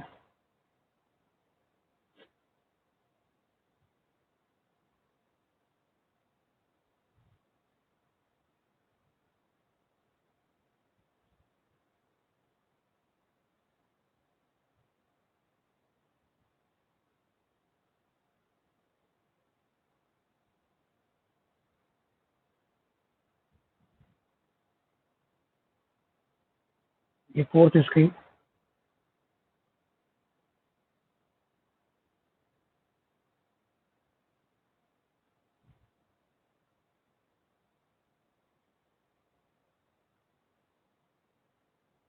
तो ये लास्ट स्क्रीन।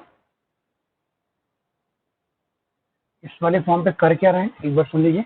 डेटाबेस से सारा डेटा लेके आ रहे हैं, उसको जे टेबल के फॉर्म में शो करना है, और प्रिंट बटन से उसको प्रिंट करना है। इस फॉर्म पे यही हो रहा है। रिपोर्ट में नॉर्मली ऐसा ही होता है, डेटाबेस से डेटा आएगा और जिस वे में यूजर को चाहिए होगा, है ना, जैसा वो चाहे कि ब्लड ग्रुप के बेस पे, सीटी के बेस पे, वैसा आपको प्रिंट और डिस्प्ले कराना होगा। तो मैं भी आपको जिन लोगों का प्रोजेक्ट यहाँ तक हो चुका है उनको मैं 5 मिनट्स दे रहा हूँ, ठीक है, वो अभी ये पहले कंप्लीट करें। हाँ, सभी लोग, सभी लोगों को बोल रहा हूँ, 5 मिनट्स दे रहा हूँ, जिनके पास ये है अभी वो कंप्लीट करिए। और उसके बाद इस प्रोजेक्ट के लास्ट ऑप्शन पे आएंगे, और वो लास्ट ऑप्शन है हमारा बुकिंग रिपोर्ट का। बुकिंग रिपोर्ट में ध्यान रखिएगा, 2 टेबल की हमको ज्वाइनिंग करनी है, और वो 2 टेबल की ज्वाइनिंग ऐसी करनी है कि ये जो दे रहा है, देने वाले का नाम, फोन नंबर, ईमेल, ये कहाँ से आएगा? रजिस्ट्रेशन से। और जिसको दिया है वो कहाँ से आएगा? ट्रांजेक्शन टेबल से। तो आपको 2 टेबल की क्या करनी होगी? ज्वाइनिंग करनी होगी, जिन दोनों को मिलाकर एक सिंगल रिपोर्ट आपकी क्या होगी? डिस्प्ले होगी। लेकिन पहले आप, ये मैं आपको 5 मिनट दे रहा हूँ, आप इसको कंप्लीट करिए, सभी लोग ना, जिनका भी कंप्लीट है, 5 मिनट दे रहा हूँ, इसको कंप्लीट करिए।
किसी को कोई डाउट हो रहा है इस प्रोग्राम में तो वो मुझसे पूछ सकता है। जे टेबल ली हुई है,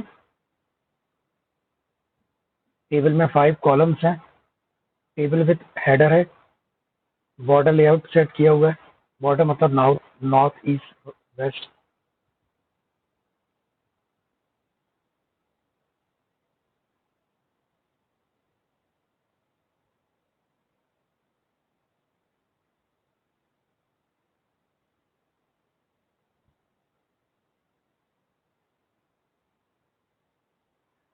चलिए, तो एक छोटा सा फॉर्म और बता देता हूँ, तो ये प्रोजेक्ट हमारा ऑलमोस्ट हो जाएगा फिनिश। एक है हमारा ट्रांजैक्शन रिपोर्ट। मैंने इसमें क्या कहा कि 2 टेबल की जॉइनिंग करनी है और पूरा रिकॉर्ड लेके आना है। बिल्कुल जैसा लिस्ट ऑफ डोनर में किया है, ऑलमोस्ट वैसा ही, सिर्फ क्वेरी और टेबल के कॉलम बदल जाएंगे। तो 5 मिनट्स में ये भी देख लेते हैं, तो ये कंप्लीट हो जाएगा हमारा।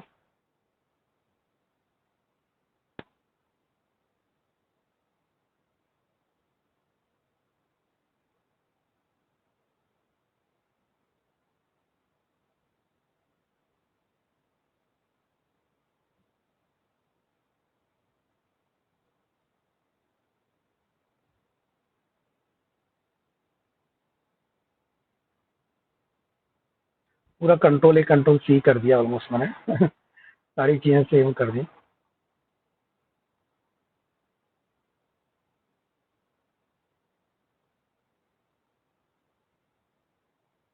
सबसे पहले इसको मेन फॉर्म से लिंक कर दूं। ये मेरा मेन फॉर्म से लिंक हो रहा है। 2 फॉर्म की लिंकिंग आपको मैंने बताई थी।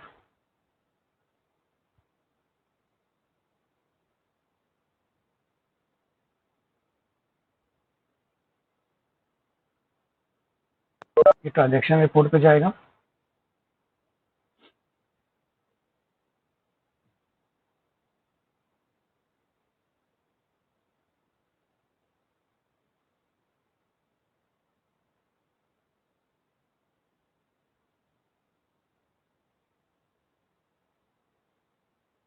तो मुझे डोनर का नाम दिखाना है, उसका मोबाइल, उसका ईमेल, उसका सिटी, उसका ब्लड ग्रुप। इसके साथ साथ पेशेंट का नाम दिखाना है,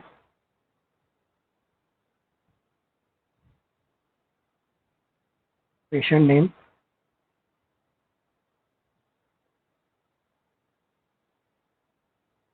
और डेट दिखानी है, या नंबर ऑफ यूनिट दिखाना है, कितना उसने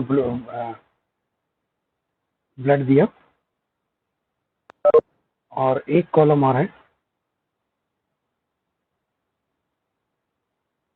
ट्रांजैक्शन ट्रांजैक्शन डेट।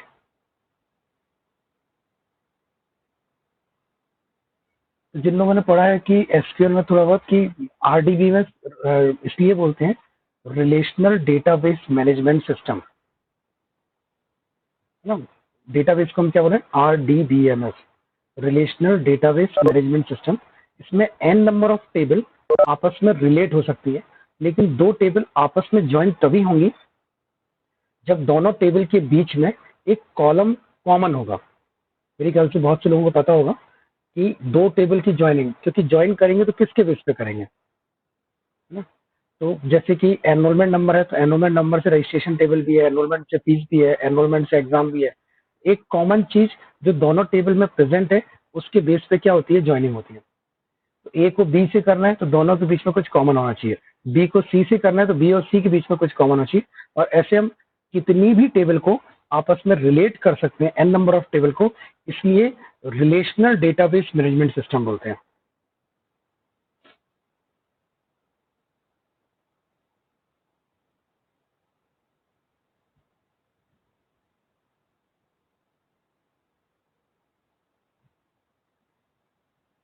बाकी सब कुछ तो यही रहेगा। अब से बदल जाएगा क्वेरी।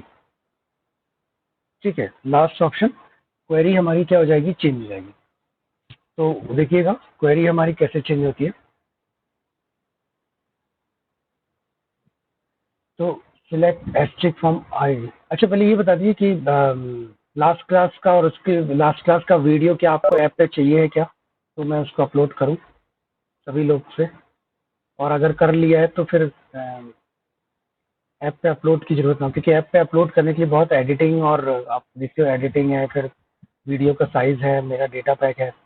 आप लोग को लग रहा है कि लास्ट वाले को और उसके लास्ट को वीडियो को ऐप पे रिक्वायर्ड है, चैट में मुझे आंसर दे सकते हैं।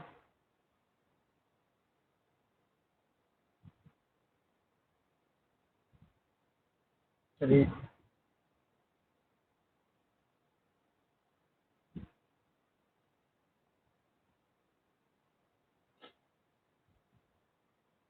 चलो अच्छा ठीक है।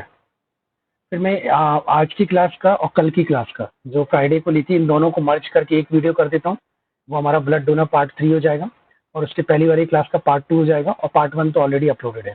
3 पार्ट में वीडियो पूरा हो जाएगा। ओके, कर देता हूँ मैं। चलिए, 2 टेबल को ज्वाइनिंग कैसे करेंगे, तो पहले 2 टेबल की ज्वाइनिंग हम डेटाबेस में करते हैं। ठीक है, एक तरफ है मेरे पास सिलेक्ट टेस्टेड फ्रॉम REG, और दूसरी तरफ है मेरे पास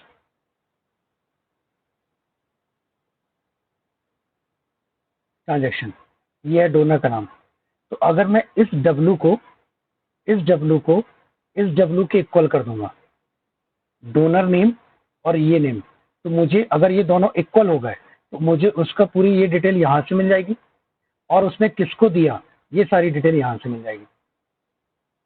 हालांकि नेम के बेस पे कभी ज्वाइनिंग नहीं करना चाहिए, मतलब प्राइमरी की के बेस पे ही आपको करना चाहिए। यहाँ डोनर के नाम के साथ साथ आपको उसका ईमेल या मोबाइल कुछ और रखना चाहिए, क्योंकि नेम तो कितने भी हो सकते हैं सेम। नेम क्या, नेम सरनेम भी सेम हो जाते हैं। तो फिलहाल अभी आपका फर्स्ट प्रोजेक्ट है, इसलिए आप समझो कि कैसे ज्वाइनिंग कर रहे हैं, क्या कर रहे हैं। जो प्रोफेशनल प्रोजेक्ट बनेगा उसमें ये सब चीज़ें आपको अलग करनी होंगी। तो हमारा नेक्स्ट जो काम था, सिलेक्ट एसक्यूएल फ्रॉम REG। तो 2 टाइप के एसक्यूएल होते हैं। हाँ, एक वो जो कॉर्ड्स ने रूल बनाए थे, शायद लोगों ने DBMS पढ़ा होगा, कॉर्ड्स रूल, उसके हिसाब से क्वेरी का सिंटैक्स अलग होता है। और जो पोस्टग्री ओरेकल प्रोप्राइटरी है उनका सिंटैक्स अलग होता है। तो थोड़ा सा देखना पड़ेगा कि ये कॉर्ड्स वाला रूल ले रहा है कि ओरेकल प्रोप्राइटरी वाला रूल ले रहा है। कॉर्ड्स का रूल कहता है कि आप लिखो ज्वाइन सेकंड टेबल का नाम ऑन, जो दोनों टेबल के बीच में कॉमन है। तो दोनों टेबल के बीच में कॉमन क्या है, REG dot name equal to trans dot donor name. क्यों, REG का जो नेम है वो ट्रांस का क्या है, डोनर नेम है। ठीक है, ये वाला ज्वाइन और ऑन वाला सिंटेक्स आप ओरेकल यूज करो, एसक्यूएल सर्वर यूज करो, MySQL यूज करो, ये सबको फॉलो करना पड़ेगा, क्योंकि ये रूल कहाँ से आ रहा है, SQL से आ रहा है। जो सारे लोगों को कॉर्ड्स का रूल मानना है उनसे। हालांकि हर कोई अपनी अपनी ज्वाइनिंग का वो भी देता है, पर ये वाला एक क्वेरी याद रखने में फायदा ये है कि ये सभी DBMS में चलेगा। तो ये आता है फर्स्ट टेबल ज्वाइन करके सेकंड टेबल, ऑन करके फर्स्ट टेबल का column name equal to second table का कॉलम नेम, नेम मोबाइल। और अगर इसमें सिलेक्टेड कॉलम चाहिए तो एसटी की जगह जो कॉलम आपको चाहिए सिर्फ आप वो ले सकते हो। तो ये मेरी क्वेरी बन गई। इस क्वेरी को मैंने लिया, कंट्रोल-C, कंट्रोल-V। एक मिनट, सपना क्या समझ में नहीं आ रहा आपको, तो बस बताइए, मैं चैट देखना भूल गया।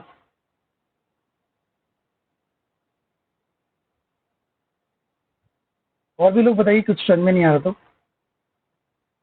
कई बार जब मैं प्रोजेक्ट करने बैठता हूँ, बनाने बैठता हूँ, तो थोड़ा सा स्पीड वो हो जाती है। तो हालांकि ये मैं अपनी स्पीड का, अपनी एफिशिएंसी का 10%। अच्छा, कॉमन कॉलम नेम समझ में नहीं आ रहा है। देखिए, 2 टेबल को आपस में रिलेट कैसे करेंगे, है ना।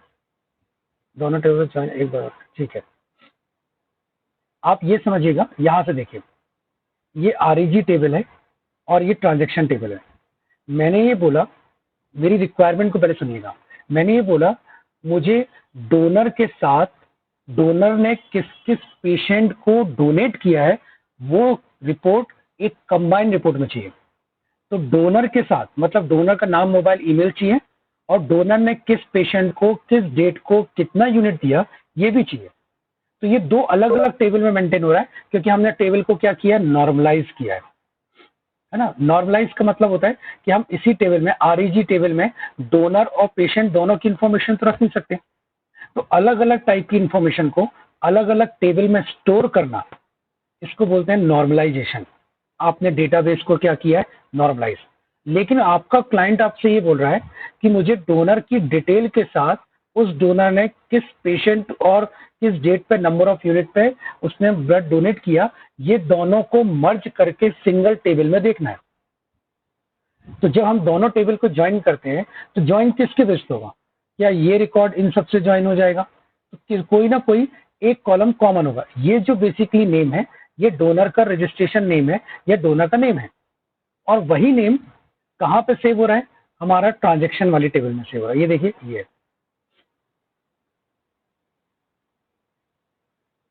ठीक है। इसमें मैं अभी एक रिकॉर्ड की और एंट्री कर देता हूँ आपके लिए।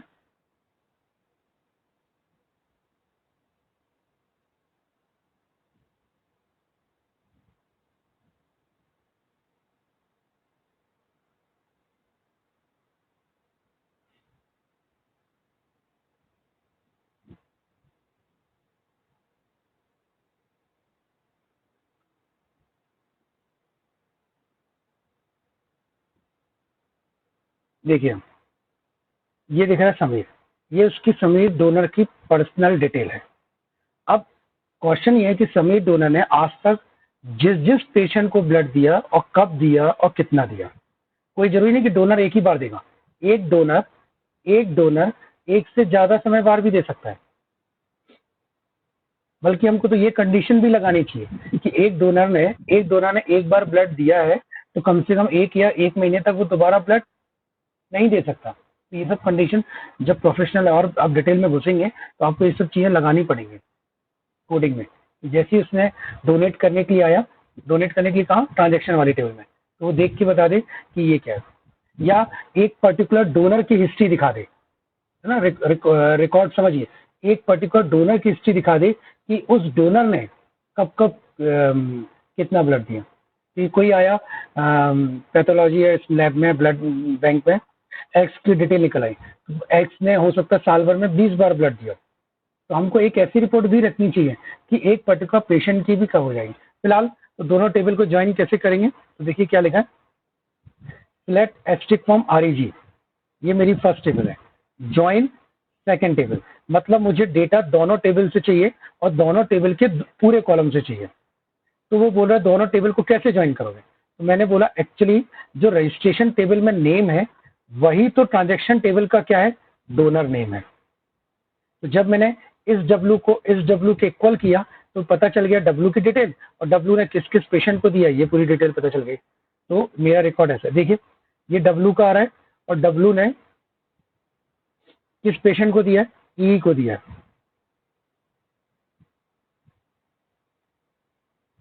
किस डेट को दिया है ये भी दिख रहा है। इसी डब्ल्यू ने एक बार और, जिसका ए प्लस है, उसने एक और पेशेंट को दिया है। किस डेट को दिया है, इस डेट को दिया है। इसने इस डेट को दिया। ये पूरी क्या हो जाएगी, हमारी एक कंबाइंड रिपोर्ट हो जाएगी।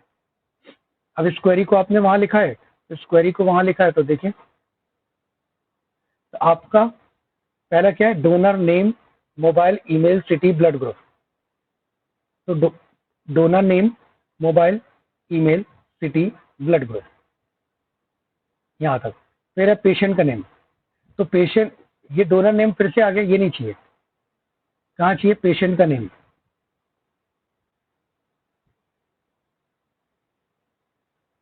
तो मैं यहाँ पे 6 नहीं लिखूंगा, मैं यहाँ क्या लिखूंगा, 7।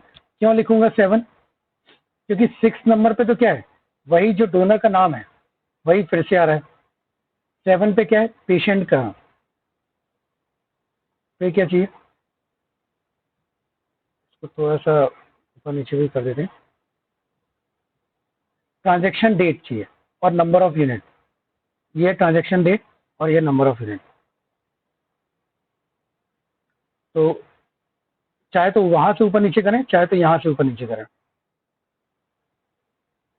8 नंबर पे ये है, और 9 पे ही है। देखिए रन करते हैं।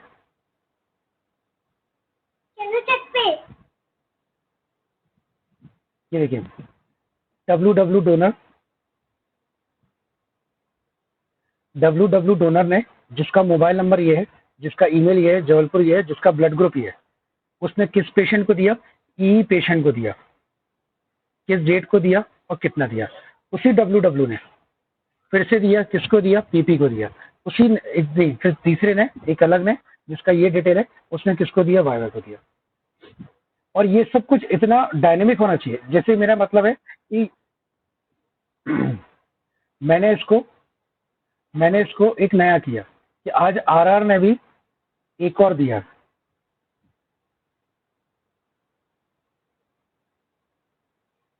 एंट्री की है, और उसी वक्त वो रिपोर्ट में रिफ्लेक्ट हो जाए। देखिए अब ये आरआर का भी आ गया। हर चीज एकदम डायनेमिक होनी चाहिए, कुछ भी चीज फिक्स या स्टैटिक नहीं होना चाहिए। जो डेटाबेस में एंट्री है वो एंट्री वैसी रखेगी। तो ये आपका एक हो गया, क्या हो गया, लिस्ट ऑफ ट्रांजैक्शन कि क्या क्या ट्रांजैक्शन डोनर और पेशेंट के बीच में हुए। अभी भी किसी के कोई क्वेश्चन है तो वो पूछ लिए। और एक बार कोड को देखना है तो एक बार कोड को भी देख लेते हैं। स्टार्टिंग से देख लीजिए कोड। ये फर्स्ट स्क्रीन है।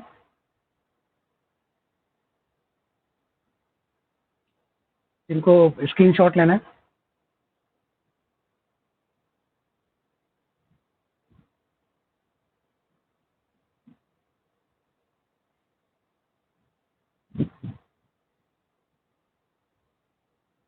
ये सेकंड स्क्रीन है।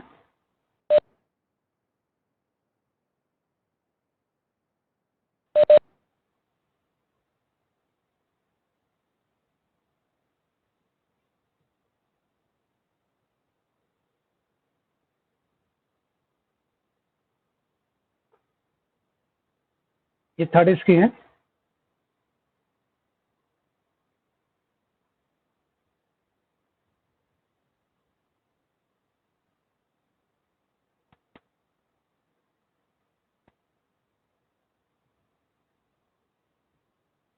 Fourth screen.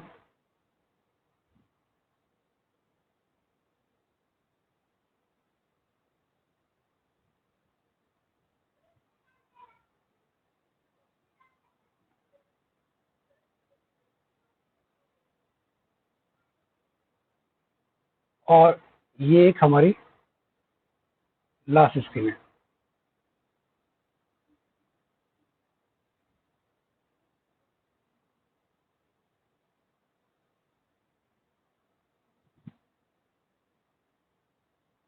एक बार फिर से आउटपुट देख लीजिए।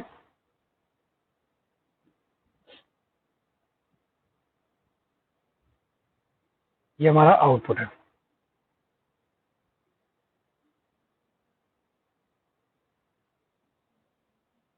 देख लेंगे प्रिंट पर क्लिक क्यों नहीं हो रहा। अच्छा, इसकी एक चीज और देख लीजिए कि इसकी जार फाइल कैसे बनेगी, वो भी देख लीजिए। मेरे ख्याल से प्रिंट पर क्लिक करने के लिए आप प्रिंट को पहले एक पैनल में लीजिए और उस पैनल को कहाँ रख दिए, साउथ में। इस कारण से शायद एरर आ रही हो। मेरी बात समझ गए होंगे। प्रिंट बटन को एक पैनल में लीजिए और पैनल को कहाँ रख दिए, साउथ में। अच्छा, प्रोजेक्ट जब बन जाता है तो आप उसकी जार फाइल भी बना सकते हैं। ये कोई जरूरी नहीं कि हर बार उसके लिए इक्लिप्स ओपन करें और उसमें आप डबल क्लिक करें। देखिए जार बेसिकली जावा की एक एग्जीक्यूटेबल या नॉन एग्जीक्यूटेबल फाइल दोनों हो सकती है। जब हम अपने प्रोग्राम को कंपाइल करते हैं तो सारे डॉट जावा है, कंपाइल होने के बाद ये डॉट क्लास बनाता है। डॉट क्लास जिसको हम क्या बोलते हैं, बाइट कोड। और जो सारे डॉट बाइट कोड हैं, डॉट क्लास हैं, इन सबको एक सिंगल फाइल में कर दूं तो वो मेरी क्या बन जाती है, जार फाइल। जार फाइल जावा के कंपाइल कोड को गिव एंड टेक करने का एक बहुत इजी तरीका है। अगर आपका प्रोजेक्ट बन जाता है और आपको ये किसी क्लाइंट को देना है, आप नहीं चाहते हो कि उसमें इक्लिप्स इंस्टॉल हो, फिर ये सब कुछ हो, तो आप फाइल में जाकर, देखिए सभी लोग फाइल में जाकर एक्सपोर्ट करेंगे। फाइल में एक्सपोर्ट, तो वो पूछेगा किस टाइप की फाइल एक्सपोर्ट करना है। तो हम यहाँ जावा में आएंगे और जावा में क्या लेंगे, जार फाइल। हम अपने प्रोजेक्ट की एक जार नहीं, रनेबल जार। जब हम अपने प्रोजेक्ट की एग्जीक्यूटेबल जार बनाना चाहते हैं तो उसको लिखेंगे रनेबल जार।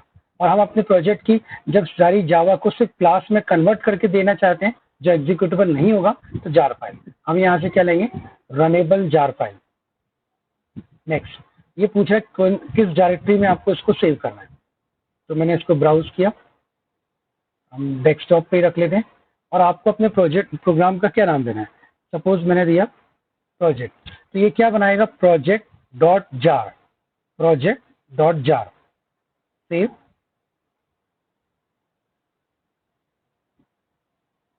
और वो ये पूछ रहा है आपका कौन सा प्रोजेक्ट है, प्रोजेक्ट की मेन फाइल कौन सी है, तो मेरे ब्लड डोनर वाले प्रोजेक्ट में मेन फाइल कौन सी है, मेन फॉर्म, क्योंकि मेन फंक्शन ब्लड डोनर वाले प्रोजेक्ट में मैंने सिर्फ मेन फॉर्म में बनाया है। देखिए क्या आएगा, मेन फॉर्म। आपके में सिर्फ लिस्ट में एक ही ऑप्शन आएगा, मेन फॉर्म। फिनिश किया, इसको ओके किया, ओके किया, तो डेस्कटॉप पे चल के देखते हैं क्या इसकी जार क्रिएट हुई है क्या।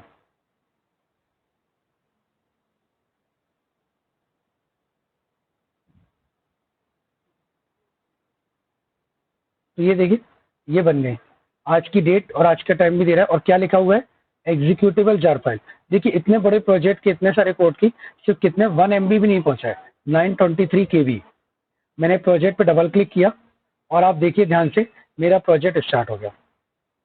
खास बात क्या है, अब मुझे कहीं भी कॉलेज में, कहीं पे भी डेमो में कुछ भी देना है, तो मैं सिर्फ सामने वाले को ये दे रहा हूँ, उसने क्लिक किया और ये हो गया। अब वो चाहे न्यू रजिस्ट्रेशन पे जाए, ठीक है, या वो किस पे जाए, आपके सर्च पे जाए। तो आप अपने प्रोजेक्ट की क्या बना सकते हैं, एग्जीक्यूटेबल जार फाइल। एक बार फिर से स्टेप देख लीजिए, मुझे मालूम है एक बार में नहीं होगा। फाइल में क्या लेंगे, एक्सपोर्ट। हम ये कब, जब कॉलेज में किसी ने बोला कि आप अपना प्रोजेक्ट सीडी में, पेन ड्राइव में कॉपी करके सबमिट कर दिए, तो आपको, हाँ, हमको बिल्कुल सही है, किसी भी मशीन पे इक्लिप्स आपको इंस्टॉल नहीं करना पड़ेगा। इक्लिप्स से अब मतलब ही नहीं है, इक्लिप्स हमारा एडिटर था, हाँ, लेकिन उस मशीन पे जावा रन टाइम होना जरूरी है। एक चीज का ध्यान रखिएगा, उस मशीन पे जिसको हम जेवीएम बोल रहे हैं या जावा रन टाइम बोल रहे हैं, वो उस मशीन में, तो ये तो बाय डिफॉल्ट सभी मशीन पे रहता है, जेडीके नहीं चाहिए।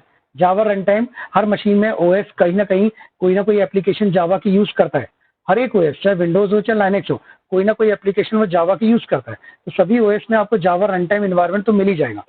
हाँ, एक छोटा सा ड्रॉबैक ये रहेगा, जार तो ठीक है, पर डेटाबेस कैसे होगा, तो डेटाबेस तो आपको उस मशीन पे करना ही होगा।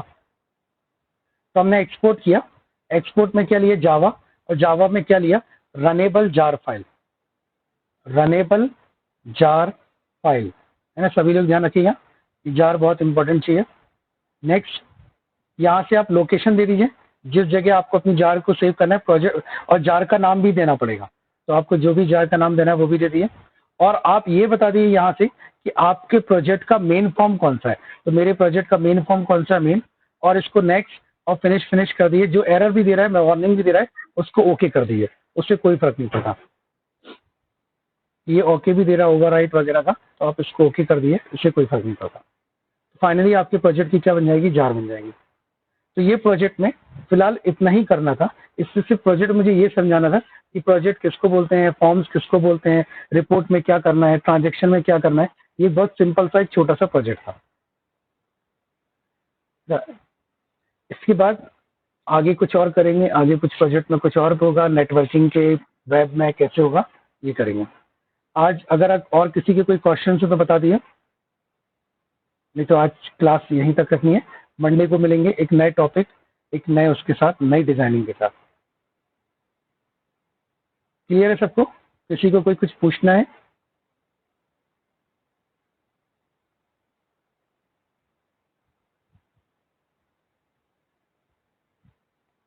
महेंद्र, आपका क्वेश्चन है ट्रांजेक्शन में डेटा सबमिट करने पर सिंटेक्स एरर एक्सप्रेशन आ रहा है। तो इस ट्रांजेक्शन में आप, सिंटेक्स एरर का मतलब ये होता है कि आपने एक क्वेरी गलत लिखी है।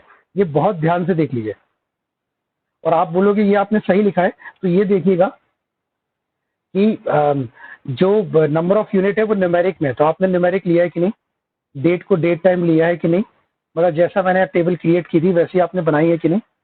और ये क्वेरी को देखिए, सिंटेक्स एरर का मतलब ही ये होता है कि आपने क्वेरी गलत लिखी है, या फिर आपने टेबल अपने अकॉर्डिंग बना ली है और क्वेरी आप मेरे अकॉर्डिंग लिख रहे हो।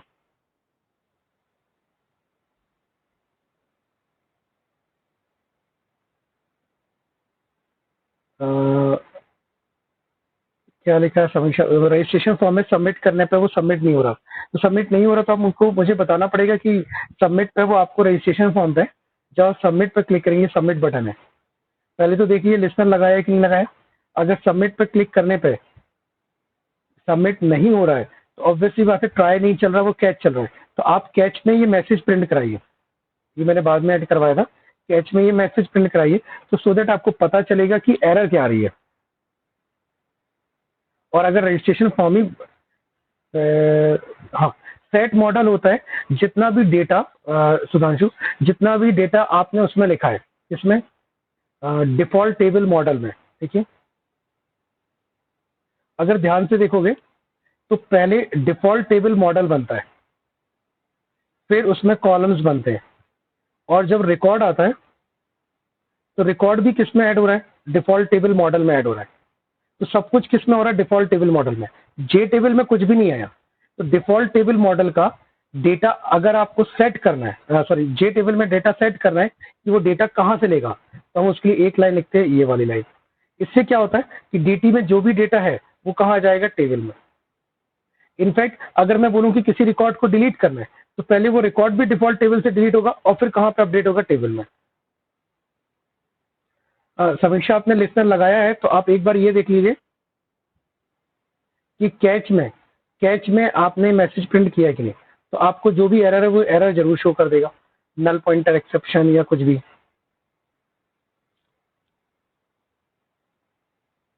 कोई ना कोई एरर जरूर देगा। विजय आपकी क्या मेन फ्रेम में Java dot lang dot null pointer show हो रहा है, डायरेक्ट अगर मेन फ्रेम में हो रहा है नल पॉइंटर, तो नल पॉइंटर का मतलब ये होता है कि आपने किसी ऑब्जेक्ट का मेमोरी एलोकेशन नहीं किया। देखिए एक बार मैं फिर से बता देता हूँ कि नल पॉइंटर का क्या मीनिंग होता है। फॉर एग्जाम्पल आपने इस एम बुक का मेमोरी एलोकेशन लगाना भूल गए हो, ये आपका मेमोरी एलोकेशन का है, ये है। मैंने इसको क्या कर दिया, कमेंट, किसी भी ऑब्जेक्ट को डिक्लेयर किया है और उसका आप न्यू मेमोरी में रेफरेंस लगाना अगर आप भूल जाओगे तो जब आप रन करोगे पहले तो कुछ दिखेगा नहीं, और दूसरा ये देखिए यहाँ एरर जो आ रही है, एरर क्या लिखी हुई है, Java dot lang dot null pointer exception. तो इसमें से कौन सी नंबर पे लाइन देखें, इसमें लिखा है 1117, तो इतना बड़ा तो कोड ही नहीं लिखा है, तो सबसे कम नंबर वाली लाइन कौन सी है, 37 वाली, इस पे आप क्लिक करिए तो ये बता रहा इस लाइन पे एरर है। इसका मतलब ये कि या तो मैंने एम ट्रांस का मेमोरी एलोकेशन नहीं किया या एम बुक का नहीं किया। एम ट्रांस का नहीं किया गया, नहीं उसका तो किया है। एम बुक का मेमोरी एलोकेशन क्या किया था, मैंने कमेंट कर दिया था। तो किसी भी ऑब्जेक्ट के लिए अगर आप न्यू लगाना भूल जाओगे, सभी लोग ध्यान रखिएगा, तो वो हमेशा क्या एरर देगा, नल पॉइंटर। नल पॉइंटर मतलब मेमोरी में उसका कोई पॉइंटर या रेफरेंस उसको नहीं मिल रहा है। क्लियर? तो आज तो इतने ही रखते हैं, मंडे को एक नए प्रोजेक्ट के साथ और एक नए टॉपिक के साथ तो एक नया चीज डेवलप है। तब तक आपको ये बना लेना है, कल संडे है, इसको पूरा बनाइए। और मैं कल 12 बजे तक ये कल की क्लास का और आज की क्लास का एक पूरे वीडियो, मतलब इसकी पहले वाली 2 क्लास हो गई और ये आज की क्लास में तीनों वीडियो अपलोड कर दे रहा हूँ मर्ज करके।